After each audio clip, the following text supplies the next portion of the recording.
Танымаған, жүрмеген, тіпті көрмеген адамыма тұрмысқа шығып балалы болғанымды айтсам. Еш сезімсіз, нәзік сөзсіз жақындасу туралы айтсам. Кеше ғана мектеп партасында отырған, болашағына сенген қыз едім. Ал бүгін 2 баланың анасымын. Бұл 4 жылдың ішінде не болды дейсіз бе? Мен өзімде кейде сенбеймін. Бұл махаббат жайлы емес. Бұл үнсіз келісім, жоғалған арман. Және әйел жүрегінің шыдамы туралы әңгіме.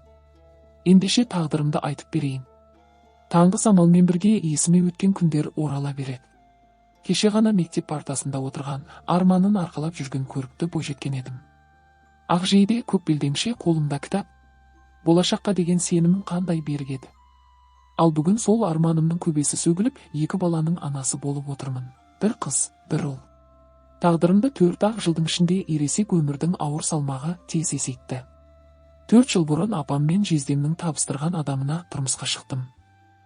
Ол кезде таңдау деген сөз тек үлкендердің аузында айтылатын, ал менің үлесіме үнсіз келісім ғана тиді. Былтыр Алматыға көшіп келдік. Қазір ата-енеммен, жолдасымен және қайын сіңіліммен бір шаңырақтың астында тұрамыз. Үлкен қала, үлкен үміттер мекені сияқты көрінгенімен, мен үшін ол кейде тар бөлмедей тұншықтырып жібереді. Мектепте жүргенде құрбылармен түн ортасына дейін сырласатынбыз.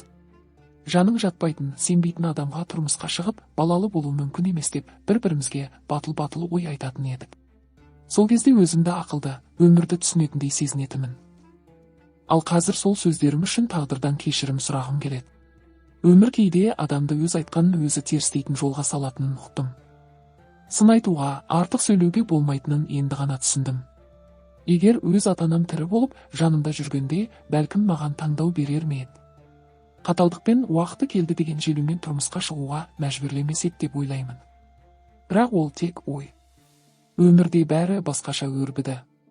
Мен және сіңілім апам мен жездемнің қолында тәрбиелендік. Анам ерте өмірден өтті.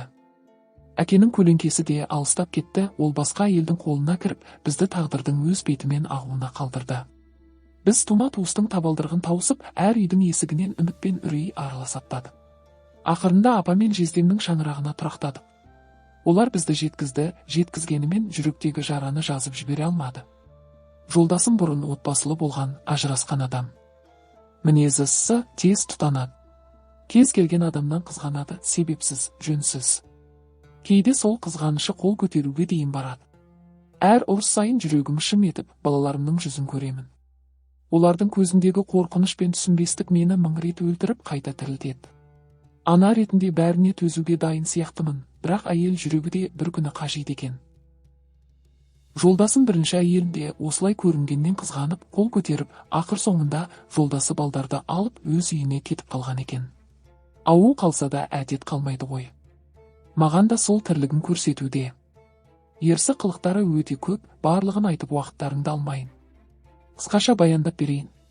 Күндіз ата-енеме көмектесіп үй шаруасымен айналысып жүрген кезде, айғыры шапқысы келсе күндізгі уақытқа үйдегі адамдарға да қарамайды, қолымнан қысып апарып құрғақтай шабады. Тіпті жүре алмай қалған шақтарым болған. Кімге арыздарымды білмей бөлмемде жылаған да күндерім аз емес. Түнде оятпай да асаулатып шабады. Көңілі бар кезде бір еркелеткен сынай танытып балмекенімді, яғни ұяшықты тәттілеп сүйетіні бар. Кейде 2 баламды алып қашып кеткімде келеді. Алайда қайда барып паналаймын. Тағдыр тауқыметі әркімге әрқалай маңдайға жазылады екен. Сынап сынға алмаңдар, ардақты көрермендерім. Барлықтарыңа амандық тілеймін.